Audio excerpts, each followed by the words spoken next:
Hey everyone, welcome to the channel. In this video, we're going to take a look at all of the major and some of the minor updates to several emulators from the last couple of months.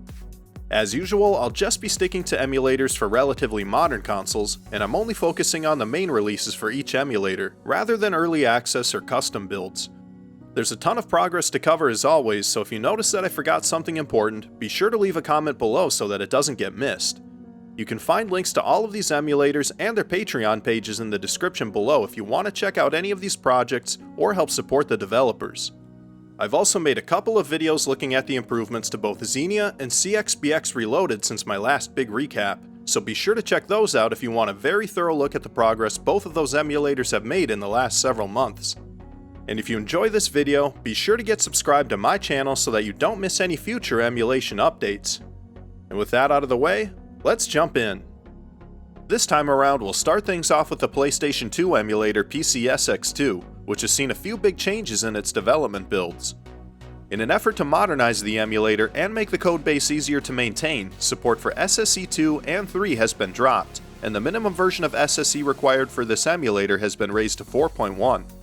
While this may disappoint a small number of users with aging hardware, the developers are working on some huge improvements to this emulator, and it had to be done to keep moving forward.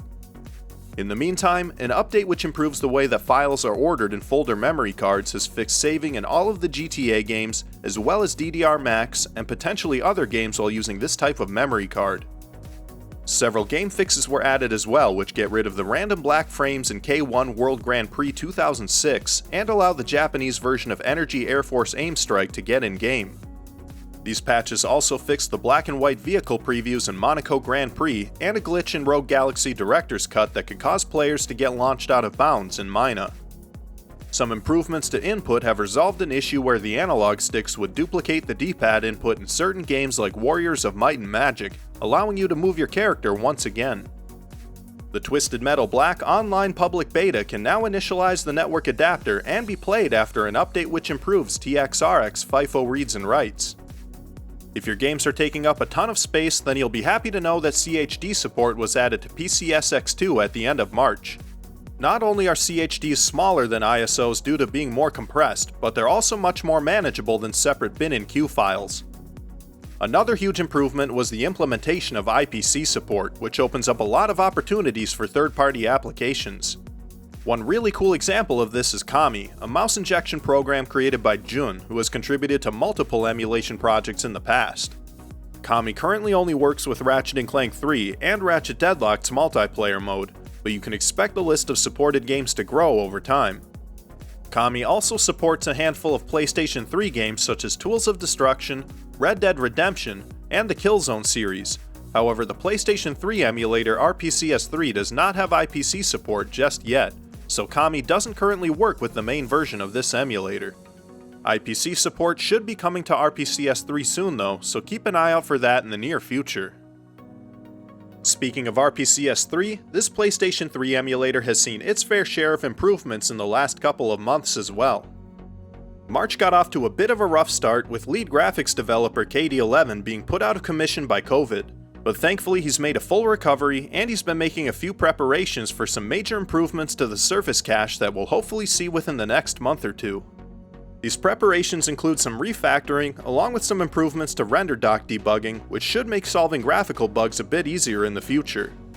Speaking of graphical bugs, an issue with frame buffer object swizzling for depth textures has been fixed, which had the potential to cause major graphical issues in certain games while write depth buffers is enabled, as you can see here.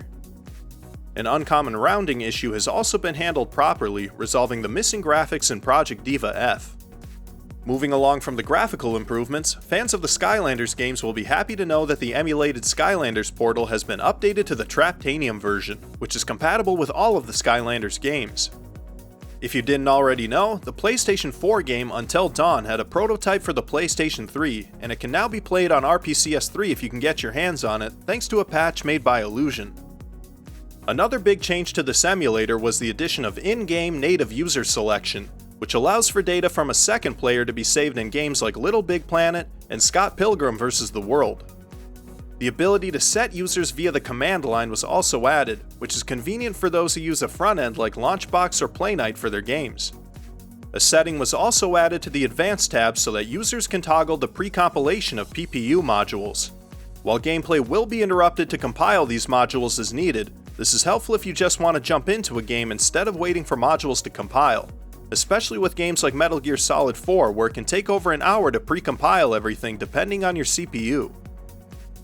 Moving along, let's take a look at the PS Vita emulator Vita 3K, which has seen quite a bit of progress in March and April. One big change came from some shader fixes which have brought both God of War 1 and 2 in-game, while also allowing MotorStorm, Excel World vs SAO, and the Atelier games to progress slightly further, although none of these games are playable yet. A couple of improvements to how this emulator handles fragment programs have allowed Asphalt Injection, Black Ops Declassified, Dungeon Hunter Alliance, and a few other games to render graphics, although there's still a handful of other issues with all of these games. Attack on Titan can now reach the menus after an update to how this emulator handles incorrect video paths, and a fix to event flags has allowed Tu La Vrue Darkness Battle Ecstasy to progress a bit further, but it only outputs a black screen during the intro and crashes before the menus. The addition of some functions for the new kernel library have brought Knit Underground in-game, and also allowed Uncharted Fight for Fortune to progress further. You may even be able to get Uncharted in-game, but I haven't been able to get past the loading screen myself. Some adjustments to audio scheduling have resolved missing audio and video in a few games including SAO Lost Song, AW Phoenix Festa, and Psychono Blessing Flowers, and while the latter two games are getting close, they're still not quite playable just yet. There have also been several updates to the UI over the last couple of months, including the ability to add custom configurations by right-clicking on your games in the games list. An on-screen keyboard was added as well, which is a super useful feature, although it may or may not work depending on which game you're playing. Next up is the Xbox 360 emulator Xenia. Again, I've already made a video covering the major improvements to this emulator from June through March, but we still have some pretty exciting stuff to cover here. The first thing that we need to talk about is the new implementation of the GPU render target cache, which gives this emulator a major performance boost across the board by reducing the workload on the GPU.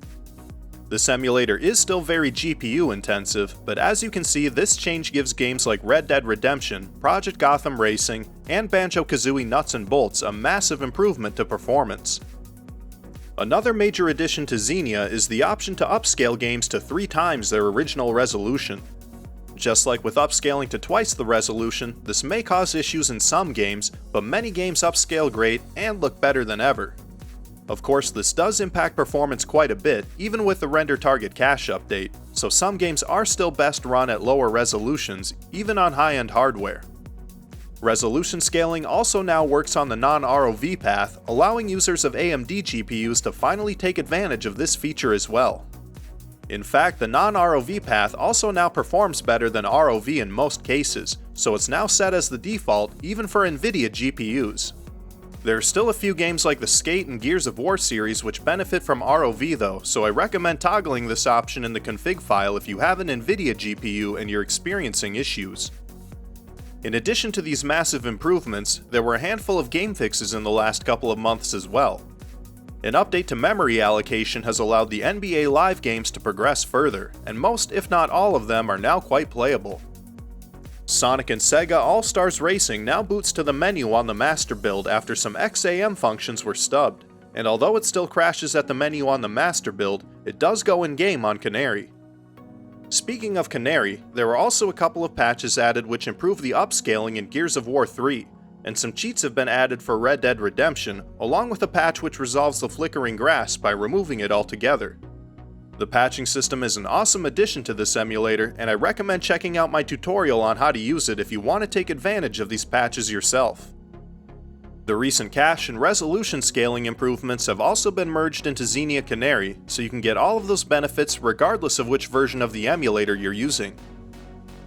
The Xbox emulator Cxbx-Reloaded has been progressing steadily as well, and just like Xenia, I've already made a video covering most of the improvements to this emulator from last June through part of April.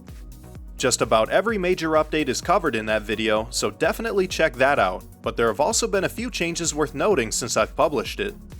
For starters, an update to stencil operations has partially fixed the character shadows in Dead or Alive 2 and 3, while also fixing the broken shadows and lighting in Indiana Jones. Dead or Alive Ultimate also no longer crashes when you create an online profile thanks to a fix to a function which handles how this emulator converts Unicode strings to ANSI. IMGUI support has also been added to this emulator, and you can press F1 to bring up the overlay where you can toggle the FPS counter, HLE and LLE stats, and more. Title mount paths were also implemented in April, which are necessary for the Xbox Live dashboard to function properly, as well as for further development on Chihiro emulation. Again, check out my video dedicated to this emulator's progress if you want to see what else has been going on with Cxbx-Reloaded over the last several months. There have been a ton of improvements, and the developers have some big plans for the future, so I recommend keeping an eye on this emulator. Development on Xemu has also been moving pretty quickly. April was a bit of a slow month for this Xbox emulator, but we saw quite a bit of progress in March. For example, a fix to GPU emulation has resolved a crash that occurred in Conquer Live and Reloaded, and an improvement to audio processing has fixed the soft locks during FMVs in this game, as well as in Counter-Strike and possibly others. Both Unreal Championship and Greg Hastings' Paintball are in-game and playable after an improvement to surface format verification. P-Video support was also added back to this emulator, which fixed most intro FMVs that were previously only outputting a black screen. The tint on the main menu of Halo 2 is now rendering properly, along with the HUD in-game by a fix to clip range scaling. The incorrect texture transforms have been fixed as well, making this game look a bit better, although there are still some issues with clipping and performance. Next on the list is the Nintendo Switch emulator Ryujinx, which has seen some absolutely massive improvements over the last couple of months. One big update to Ryujinx was the implementation of texture groups and dependencies to the texture cache, which greatly improved video memory management and resolved a ton of texture-related bugs. For example, character shadows and some missing textures have been fixed in Mario Kart 8, and both the fog and water in Super Mario Odyssey are now rendering correctly. Missing text in the menus of Splatoon 2 has also been fixed, along with the disappearing textures in Yoshi's Crafted World. I can't cover every game that's been fixed by this update, but if a game previously had missing textures like you see here in A Hat in Time, then you can probably expect it to render much better now. You can also expect an improvement to color levels after this update, so if the colors in a game were just a bit off before, they should be correct now. Classic mode in Smash Ultimate is now working thanks to some improved handling for unmapped GPU resources, which also fixed a crash while getting in-game in Contra Rogue Core. This update also greatly improved stability in newer Unreal Engine 4 games like Bravely Default 2, which is running decently after a few more improvements to GPU emulation which fixed the exploding geometry and some broken shadows in this game. Ryujinx is also sounding better than ever after an update which reports the active audio device as a TV rather than the internal speakers. This allows for 5.1 audio in many games, and it fixes the tinny audio in Pokemon Sword and Shield, and any other games that may have had the same issue. The Ryujinx team has also made good on their promise to implement amiibo support after meeting their Patreon goal at the beginning of the year, and the best part is that you don't even need to own any amiibos to use this feature. To scan an amiibo, all you need to do is hit Actions and scan amiibo while in-game, and then just pick from an amiibo within the menus. Local multiplayer in Mario Kart 8 Deluxe is now working thanks to an update which returns the focus to the main window after the controller applet exits. Some improvements to linear texture compatibility rules have also fixed the lens flare in Mario Kart 8 and Splatoon, along with the black screen and crosscode. Monster Hunter Rise is now playable after some ARM instructions and a new OpenGL extension were implemented to get it in-game and resolve some flickering graphics. The camera in Animal Crossing New Horizons is now working as well thanks to the implementation of save screenshot calls. In addition to all of this, there have been quite a few major quality of life improvements to Ryujinx as well. For example, it's now much easier to set this emulator up in portable mode. All you need to do is create a folder called Portable in your Ryujinx directory, and your data will be stored there instead of in your app data folder. OpenTK3 has been abandoned in favor of SDL, which allows for a ton of improvements to input, such as hot plugging or swapping controllers without having to hit a refresh button. Another benefit of SDL is that motion controls now work without any external software in supported controllers such as single Joy-Cons, the DualShock 4, and the Pro Controller. Custom user profiles have been added as well, which is helpful for keeping data separate if multiple people are using the emulator on the same PC. Just keep in mind that deleting a profile will delete any saves associated with it. The profiled persistent translation cache received some adjustments to handle games with large executable file systems, so boot times in games such as Monster Hunter Rise should be improved quite a bit with the PPTC enabled. Support for mods has been improved as well with the addition of a setting that allows the DRAM size to be increased from 4 to 6 GB, which is needed for things like the high-resolution mod for Monster Hunter Rise. Along with this, the Tamper Machine module has also been added to Ryujinx, which allows runtime cheats to be used with this emulator by adding them to the mods directory. Last but not least is the Nintendo Switch emulator Yuzu, which has also been pushing Switch emulation to new levels over the last couple of months. Of course, the big news with Yuzu is accelerated ASTC texture decoding through the use of compute shaders. This update offloads some of the work from the CPU to the GPU, which is much more suited for decoding these textures. This resolved some of the non-shader related slowdowns in tons of games including Astral Chain, Super Mario Odyssey, and Luigi's Mansion, allowing for a drastically smoother experience with this emulator. Another update which helped to smooth things out was an increase to the size of the cache where Yuzu's JIT recompiler keeps translated code. Thanks to this, stuttering in quite a few games has been fixed, and games like Breath of the Wild and Smash Ultimate are now running very smoothly. Speaking of Smash Ultimate, the Spirit board is now working after a couple of timekeeping related improvements. Compute shaders are also now used to swizzle the blue and red channels when certain textures are copied, which resolved the discoloration in games like Octopath Traveler, LEGO Jurassic World, Dragon Ball FighterZ, and more while using OpenGL. Some discoloration in games like Pokemon Let's Go and Shantae Risky's Revenge while using the Vulkan backend was also fixed by another update that swaps the red and blue channels when necessary.